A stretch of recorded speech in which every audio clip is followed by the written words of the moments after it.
आखिरी लेक्चर और 3 दोस्त के साथ उस क्लासरूम में आज बहुत भयंकर हुआ। कुछ ऐसा जो उन्होंने पहले कभी। Ladies and gentlemen, welcome to the show.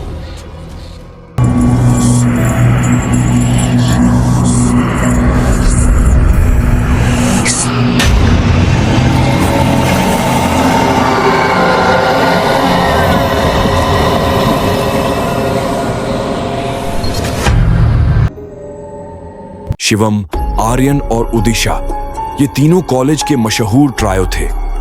पढ़ाई, मस्ती, प्लानिंग, हर चीज में साथ। शिवम एक समझदार और शांत लड़का था और वहीं आर्यन मस्तीखोर और जोकर टाइप, जबकि उदिशा स्मार्ट और जिज्ञासु। एक दिन कॉलेज की नोटिस बोर्ड पर एक चेतावनी लगी थी। पुरानी ह्यूमैनिटीज बिल्डिंग का रूम नंबर 308 बंद रहेगा। कृपया छात्रगण इस कमरे में प्रवेश न करें और फर्स्ट ईयर वालों की छुट्टी रहेगी। अरे यार, ये कॉलेज वाले भी ना बस ना पढ़ाने का बहाना चाहिए। लगता है किसी ने वहाँ मरे हुए प्रैक्टिकल्स छुपा रखे हैं। चलो हम लोग वहाँ चलते हैं शिवम, और तुम वहाँ पर रोमांस कर लेना और मैं तुम लोगों को देखकर खुश हो जाऊंगा। ऐसे ही किसी कमरे को बंद नहीं किया जाता, कुछ जरूर हुआ है वहाँ। हमें पता लगाना चाहिए शिवम। अगले दिन छुट्टी के बाद जब पूरा कॉलेज खाली हो गया, तीनों चुपचाप पुरानी बिल्डिंग की ओर बढ़े। सीढ़ियां धूल से ढकी थीं, दीवारों पर जाले लटक रहे थे। कमरा नंबर 308 के दरवाजे पर जंग लगा ताला था। आर्यन ने किसी पुराने चाबी के सेट से उसे खोल दिया और सभी अंदर चले गए। अंदर घना अंधेरा था, अभी जैसे आने से डर रही थी। Ladies and gentlemen, welcome to the show. ये आवाज कहाँ से आ रही है? तभी शिवम की नजर एक पुरानी डेस्क पर गई, जहां एक फटी पुरानी डायरी रखी थी। उसके कवर पर बस एक शब्द लिखा था, अंतिम पीरियड। उदिशा ने डायरी खोली। पहले पन्ने पर नाम लिखा था, आरोही मल्होत्रा, BA 3rd ईयर, 2002, और पन्नों पर लिखा था, रुको मैं पढ़ती हूँ। मैं आरोही आखिरी बेंच पर बैठती हूँ। कोई मुझे देखता भी नहीं।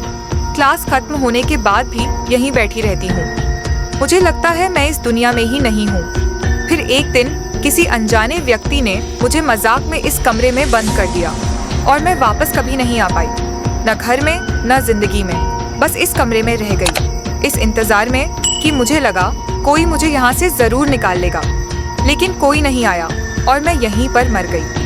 अरे यार, ये तो काफी सीरियस मामला है। और तभी पूरी बिल्डिंग की बत्ती चली गई। वही आवाज अब ज्यादा पास से आने लगी। तीनों भागना चाहते थे, लेकिन दरवाजा अंदर से बंद हो गया था। कोई ताला नहीं था, फिर भी वो हिला तक नहीं। शिवम जोर से चिल्लाया, ये कोई मजाक नहीं है। उदिशा ने डायरी के आखिरी पन्ने को पढ़ा। जब 3 लोग मेरी कहानी जान लेंगे, तब मैं दिखाऊंगी अपना अंतिम रूप। और तभी ब्लैकबोर्ड पर खून से लिखा गया, अब मेरी बारी है। आर्यन ने एक लड़की को देखा। लाल साड़ी, गोरा चेहरा और लाल आंखें कमरे के कोने में खड़ी थीं। तू कौन है और तुझे क्या चाहिए? मुझे वो दर्द चाहिए जो तुमने मुझे दिया। मैंने कुछ नहीं किया सिवाय मजाक के। वही तो सब मेरे साथ करते थे। और फिर आत्मा ने आर्यन को हवा में उठा लिया और एक तेज झटके से जमीन पर पटक दिया और आर्यन वहीं मर गया। उदिशा अचानक चुप हो गई। उसकी आंखें खाली सी हो गई थीं। फिर एक मुस्कुराहट आई, लेकिन वो उदिशा नहीं थी।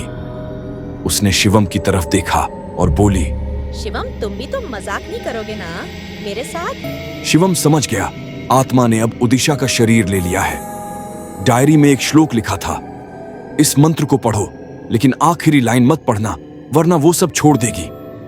शिवम ने पढ़ना शुरू किया। कमरे में कंपन शुरू हो गया, लेकिन डर के मारे वो आखिरी लाइन भी पढ़ गया। दीवारों से खून बहने लगा। उदिशा हवा में उठ गई और फिर सब जगह खून ही खून। वो चिल्लाई, अब मैं सिर्फ इस कमरे में नहीं, पूरी दुनिया में जाऊंगी। अब मैं नहीं रुकूंगी। शिवम को एक और डायरी मिली। उसके नीचे, प्रोफेसर हर्ष, उसी ने मुझे बंद किया था।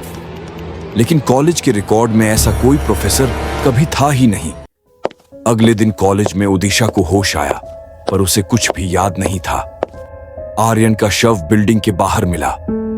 डॉक्टर्स ने बताया आर्यन की मौत 10 दिन पहले ही हो चुकी थी, पर शिवम तो उसे उसी दिन मरते हुए देखा था। इसके पीछे अभी और भी कहानी है। अभी तो अटेंडेंस हुआ है, क्लास तो अभी बाकी है। तो दोस्तों, आपको ये स्टोरी कैसी लगी कमेंट करके जरूर से बताना।